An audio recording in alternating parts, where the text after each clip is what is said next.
And the priestess spoke again and said, "Speak to us of reason and passion." And he answered, saying, "Your soul is oftentimes a battlefield, upon which your reason and your judgment wage war against your passion and your appetite. Would that I could be the peacemaker in your soul, that I might turn the discord and the rivalry of your elements into oneness and melody. But how shall I, unless you yourselves be also the peacemakers, nay, the lovers of all your elements? Your reason and your passion are the rudder and the sails of your seafaring soul.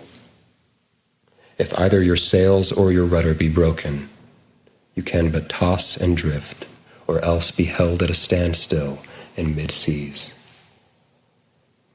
For reason, ruling alone, is a force confining, and passion, unattended, is a flame that burns to its own destruction. Therefore, let your soul exalt your reason to the height of passion, that it may sing.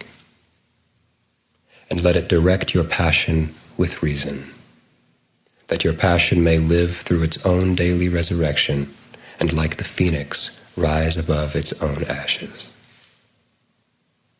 I would have you consider your judgment and your appetite even as you would consider two beloved guests in your home. Surely you would not honor one guest above the other. For he who is more mindful of one loses the love and faith of both. Among the hills, when you sit in the cool shade of the white poplars, sharing the peace and serenity of distant fields and meadows, then let your heart say in silence, God rests in reason. And when the storm comes, and the mighty wind shakes the forest, and thunder and lightning proclaim the majesty of the sky, then let your heart say in awe, God moves in passion. And since you are a breath in God's sphere, and a leaf in God's forest, you too should rest in reason and move in passion. And a woman spoke, saying, Tell us of pain. And he said, Your pain is the breaking of the shell that encloses your understanding. Even as the stone of the fruit must break, that its heart may stand in the sun, so must you know pain. And could you keep your heart in wonder at the daily miracles of your life, your pain would not seem less wondrous than your joy. And you would accept the seasons of your heart, even as you have always accepted the seasons that pass over your fields.